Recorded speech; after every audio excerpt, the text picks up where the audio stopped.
عزیز Nagar YouTube channel سے میں عزیز احمد خان. عزیز Nagar YouTube channel اپنے معیار کی بنیاد پر اب ایک بہت بڑا حوالہ بن چکا ہے. ہمارے پروگرام آئینہ خانہ ہوتے ہیں، پروگرام مہمان ہو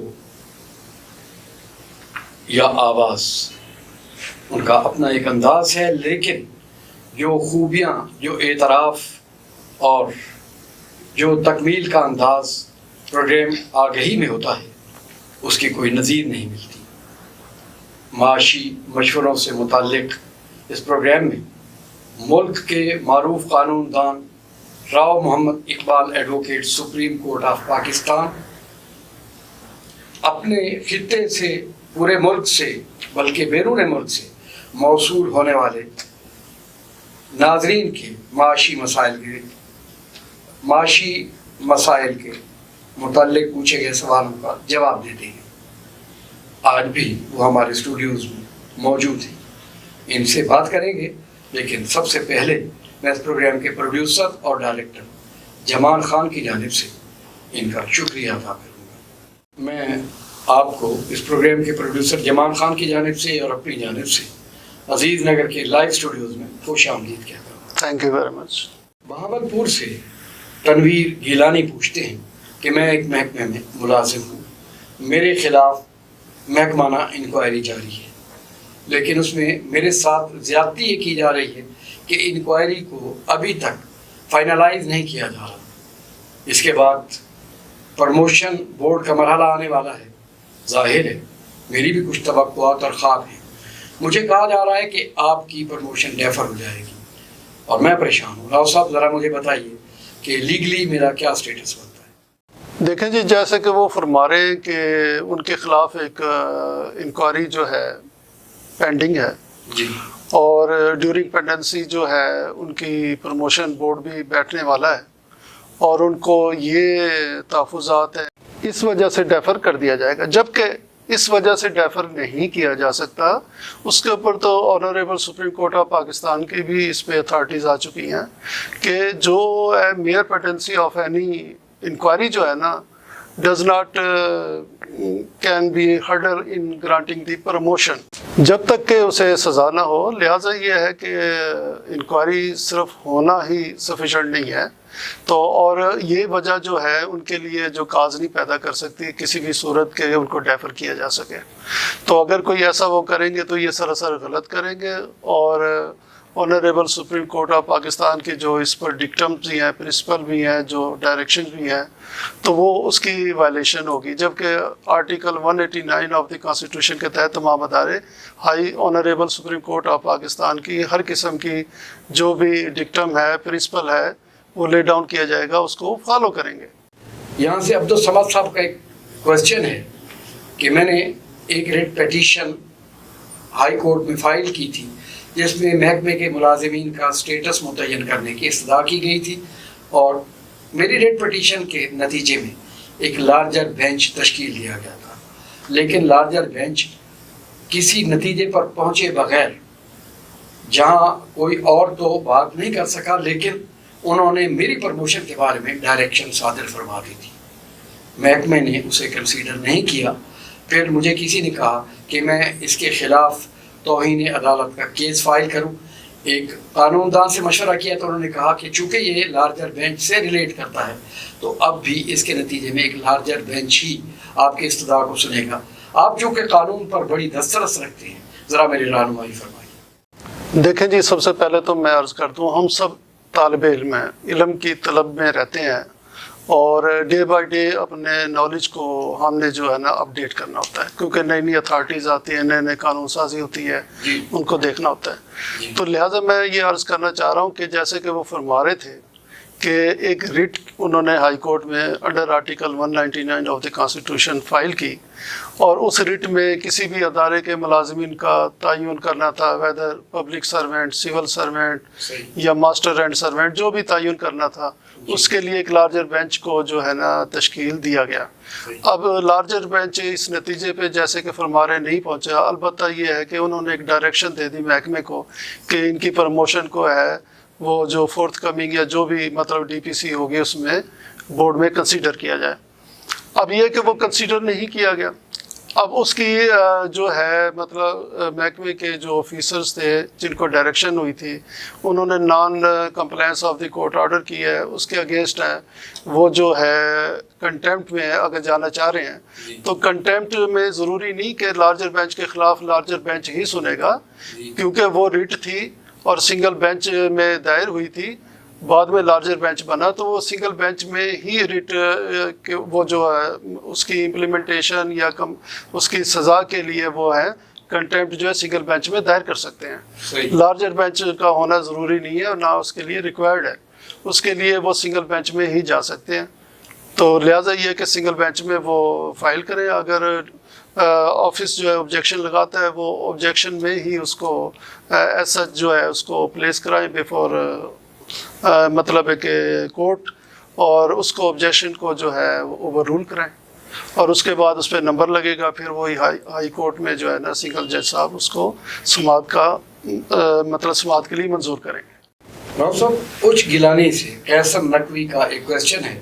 وہ کہتے ہیں کہ میں پچھلے سال نوکری سے ریٹائر ہو گیا تھا اور فارما پروموشن کے سلسلے میں نے سروس ٹریبیونل سے رجوع کیا, لیکن میری استدعا خارج کر دی گئی. اور بعض لوگوں کا یہ کہنا ہے کہ سروس ریٹائرمنٹ کے بعد پرفارما پروموشن پر میرا استحقاق نہیں بنتا. اب ظاہر ہے جن لوگوں کی اپنی اپنی دانش میں مختلف رائے ہیں, آپ ذرا میری رہنمائی فرمائیں کہ میرا کیس کس نوعیت کا ہے اور مجھے کیا کرنا چاہیے. دیکھیں جی, پرفارما پروموشن کی استدعا کرنے کے لیے اس میں دو پوزیشن ہوتی ہیں. ایک تو یہ ہے کہ اس کی جو استدعا ہے ڈیورنگ سروس سے چلی آ رہی ہے اور اسی عرض میں اور اسی ایجیٹیشن میں اور اسی استدعا میں جو ہے ان کی ریٹائرمنٹ آ گئی. محکمے کے پاس وہ پیڈنسی رہی ان کی استدعا, محکمے نے اس کو فائنلائز نہیں کیا, اسی دوران ان کی ریٹائرمنٹ آ گئی. تو وہ ایک کنٹینیوشن میں پرفارما پروموشن سیک کر سکتے ہیں اسی کنٹینیوشن میں, کیونکہ ان کی جو ہے cause of action during service سے چلی آ رہی ہے. اور ایسے ملازمین جو کہ ریٹائرمنٹ لے لی, انہوں نے ریٹائرمنٹ لینے کے بعد اچانک ان کو خیال آیا کہ بھی میں کیوں نہ پرفارما پروموشن کلیم کروں, تو ریٹائرمنٹ کے بعد اس کو جو ایجیٹیٹ کریں گے اور اس کو کلیم کریں گے تو وہ پھر اس کے اوپر جو ہے قانون جو 2005 میں ہوا سول سروینٹس میں ایکٹ میں, اس میں جو ہے رولز میں یہ چینجز آ گئی تھی 2005 میں. 2005 میں کہا گیا تھا کہ پرفارما پروموشن جو ہے نا آفٹر یہ ریٹائرمنٹ جو ہے وہ گرانٹ نہیں کی جا سکتی. تو لہٰذا یہ کہ ان کا اس حوالے سے کلیم نہیں بنے گا, کیونکہ انہوں نے جو ہے استدعا کی ہے آفٹر ریٹائرمنٹ, اور ڈیورنگ سروس سے اگر چلی آ رہی ہوتی تو اس کنٹینیوشن میں مل سکتی تھی, جیسے کہ آنریبل سپریم کورٹ کی بھی اس پہ اتھارٹیز ہیں. تو لہٰذا یہ کہ ریٹائرمنٹ کے بعد وہ آئے ہیں, ریٹائرمنٹ کے بعد ہے 2005 میں امینڈمنٹ آ چکی ہے اس میں تو سروس رولز میں نا, تو اس لیے ان کو وہ مطلب پرفارما پروموشن نہیں مل سکتی. رحیم یار خان, ایک بڑا شہر ہماری اس دھرتی کا حوالہ. خوشی مجھے یہ ہو رہی ہے کہ وہاں سے انور علی کا ایک کویشچن ہے. وہ کہتے ہیں کہ راؤ صاحب میں خود ایک ایڈوکیٹ ہوں, میری پریکٹس 10 سال سے زیادہ ہو چکی ہے. آپ کے پروگرام آگے ہی سے ہم سیکھتے. میں نے ایک سول کورٹ میں دعویٰ تقسیم جائیداد فائل کیا ہے اور جو مدعی اور مدعا علیہان ہیں وہ رشتے کی نظر سے آپس میں بہن بھائی لگتے ہیں. میرا کیس اب شہادت پر ہے. 5 مدعا علیہان ہیں. میں نے گواہوں کی لسٹ ابھی تک پرووائڈ نہیں کی تھی, 2 کے میں بیان کروانا چاہتا ہوں. مدعا علیہان کو تو اس پر کوئی اعتراض نہیں ہے, لیکن جو وکیل ہیں وہ اس پر معترض ہیں. تو اب ظاہر ہے میرے لیے تو ایک پیچیدہ کیس ہے. ذرا میری رہنمائی فرمائیے اور میں آپ کے لیے دعا کروں. دیکھیں جی, وہ لسٹ گواہان کے حوالے سے بات کر رہے ہوں گے, کیونکہ جیسے کہ ظاہر ہو رہا ہے, اور لسٹ گواہان کا اصول یہی ہوتا ہے کہ بھی جب جو ہے ایشو فریم ہو جائے, تنقیحات جسے کہتے ہیں, جب آؤٹ آف ڈائیورجنٹ پلیڈنگز جو تنقیحات ہوتی ہیں اس کے اوپر جب ایشو فریم ہو جاتے ہیں تو اس کے بعد ود ان 7 days جو ہے نا گواہان کی لسٹ سبمٹ کرانی ہوتی ہے. تو انہوں نے نہیں کرائی تو اوپر سے ایویڈنس کا وقت آ گیا ان کا. اب یہ ہے کہ جو اپوننٹ کونسل ہیں انہوں نے معترض ہوئے ہیں, انہوں نے اعتراض کیا ہے کہ جناب لسٹ گواہ نہیں ہے. لیکن میں ایک عرض کر دوں اس پریپوزیشن میں, کیونکہ ایک تو یہ ہے کہ تقسیم جائیداد ہے اور بہن بھائی ہیں, تو ایک دوسرے کا کلیم جو ہے ڈینائل بھی نہیں ہوا ہوگا, جائیداد بھی ڈینائل نہیں ہوئی ہوگی. ٹھیک ہے نا, ایڈمیٹڈ فیکٹ ہے, admitted fact not to be proved. ٹھیک ہے نا. دوسری بات اس میں یہ ہے کہ کیونکہ وہ گواہی جو دلوانا چاہتے ہیں وہ مدعیان میں سے 5 میں سے 2 کے دلوانا چاہتے ہیں. جب مدعیان بطور خود گواہ ہوں اس کے لیے لسٹ دینے کی ضرورت نہیں ہوتی. مدعیان بطور خود گواہ وہ تو کسی بھی وقت گواہی اپنے طور پہ دے سکتے ہیں بغیر لسٹ کے. ٹھیک ہے نا جی. تو وہ کیونکہ مدعیان میں سے ہی گواہان لینا چاہ رہے ہیں تو اس کی گواہی دلوانا چاہتے ہیں, تو لہٰذا یہ کہ ان کا اعتراض جو اپوننٹ کونسل کا اس لیے وہ ٹینیبل نہیں ہے, ایڈمیسیبل نہیں ہے. تو لہٰذا یہ ہے کہ وہ اس کے اوپر جج صاحب سے بات کریں اور اپنے مطلب مدعیان بطور گواہ خود جو 2 ہیں ان کی ایویڈنسز کرائیں. آگہی کے فروغ کے لیے ہم جو پروگرام آگہی پیش کرتے ہیں وہ Rao Muhammad Iqbal advocate Supreme Court of Pakistan کی بصیرت, اس پروگرام کے پروڈیوسر جمان خان کی کاوشوں, اور میں اپنے آپ کو تو معاون کہوں گا ان کی ٹیم کا ایک رکن, یہ پروگرام مقبولیت کے گراف میں سب سے آگے ہے. آپ بھی جو پوچھنا چاہیں اپنی الجھنیں ہماری طرف ریفر کر دیجیے, ہم ہیں نا. لیکن فی الوقت مجھے بریک پر جانا.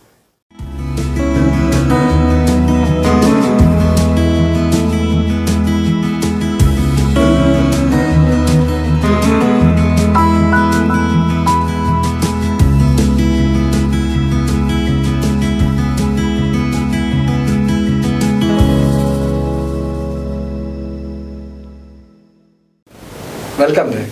بہاولپور سے نیاز لکھویرا پوچھتے ہیں کہ میں ایک محکمے میں ملازم ہوں. محکمے نے ایک سینیارٹی لسٹ مرتب کی ہے, لیکن اس میں میرے نزدیک جو انہوں نے زیادتی کی ہے کہ 2 مختلف کیڈرز کے ملازمین کو اسی لسٹ میں یکجا کر دیا گیا ہے.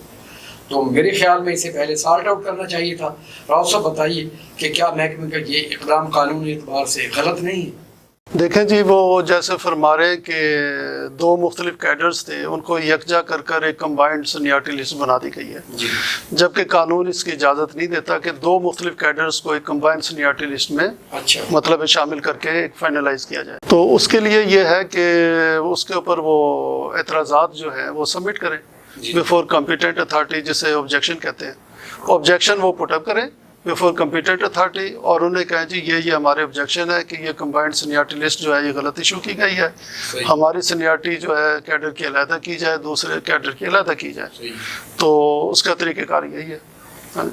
چیچا وطنی سے مراتب حسین کا ایک کویسچن ہے کہ میں ایک محکمے میں ملازم ہوں, میری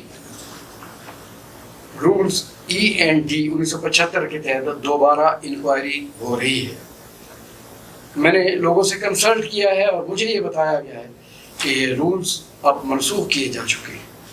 کیا محکمے کا یہ اقدام منسوخ شدہ رولز کے تحت انکوائری کا اجرا غلط بات نہیں ہے, اور اس صورت میں مجھے کیا کرنا چاہیے؟ دیکھیں جی, جیسے کہ وہ فرما رہے ہیں ان کی ڈینوو انکوائری کہتے ہیں, دوبارہ انکوائری ہو رہی ہے, اس کو ڈینوو انکوائری ہو رہی ہے. تو اب جو ڈینوو انکوائری ہو رہی ہے وہ سول سرونٹس جو ہے ایفیشنسی ڈسمبر 1975 کے تحت ہو رہی ہے, جیسے کہ فرما رہے ہیں. اور وہ یہ بھی فرما رہے ہیں کہ جی انہیں پتہ چلا ہے کہ یہ منسوخ ہو گئے. تو لہٰذا یہ ہے کہ یہ جو ڈینوو انکوائری ہو رہی ہے اس رول کے تابع واقعی وہ ریپیل ہو چکے ہیں اور وہ ان کی جگہ ٹیک پلیس ہو گئے ہیں جو سول سرونٹس END رول 2000. تو 2000 میں آ چکے تھے اور وہ اس کے بعد یہ کہ پروملگیشن ان کی 2000 میں ہو گئی تھی, تو یہ جو ہے رول منسوخ ہو گئے ہیں 1975 کے جس طرح.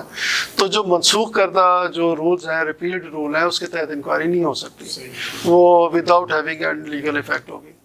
تو اس کا طریقہ کار یہ ہے کہ وہ کمپیٹنٹ اتھارٹی جو ہے اس کو وہ ایک اپلیکیشن گزاریں اور اس میں یہ معروضات اپنی رکھیں اور کہیں جی میرے خلاف جو اب یہ انکوائری ہے END رول کے تحت پرانے اولڈ قوانین کے تحت ریپیٹ لا کے تحت جو کی جا رہی ہے اس کو وڈرا کیا جائے. ہاں جی. پاکستان کے سارے شہر ثقافتی اور اخلاقی اقدار اور ملی یکجہتی کے حوالے سے ایک دوسرے سے جڑے ہوئے ہیں، لیکن جب ہم جغرافیہ دیکھتے ہیں، آپ کی تاریخ پہ نظر ہے، جغرافیہ پہ نظر ہے، اچھے اشعار آپ کو آتے ہیں اور لوگ آپ کو شاید سخت مزاج سمجھتے ہو، لیکن میں جانتا ہوں کہ آپ کی طبیعت میں نرمی ہے، ملائمت ہے، آپ طنز و مزاح سے بھی لبریز ہیں. اور میں نے یہ اتنی تمیز اس لیے باندھی ہے کہ ہمارے حصے میں جو ہوائیں چھوٹی موٹی آتی ہیں وہ لولا لائی کے راستے سے کوئٹہ سے آتے ہیں، اور یہ سوال بھی پتہ نہیں ہوائیں لائی ہیں، یہ سوال کوئٹہ سے آیا ہے. ذوالفقار مگسی کا ایک کوشچن ہے، کہتے ہیں کہ میں ایک محکمے میں ملازم تھا، اس وقت میرا موڈ تھا، خیال تھا یا ذہنی دباؤ تھا، میں نے پری میچور ریٹائرمنٹ کے لیے ایک درخواست گزاری تھی اور that is near to be accepted, اور اب میرا ارادہ تبدیل ہو گیا ہے. میں دوبارہ یہ چاہتا ہوں کہ وہ میری بات جو ہے وہ کنکلوڈ کر دی جائے اور مجھے دوبارہ سے استدا جو ہے وہ میری جو میں نے پہلے کی تھی وہ ختم ہو جائے.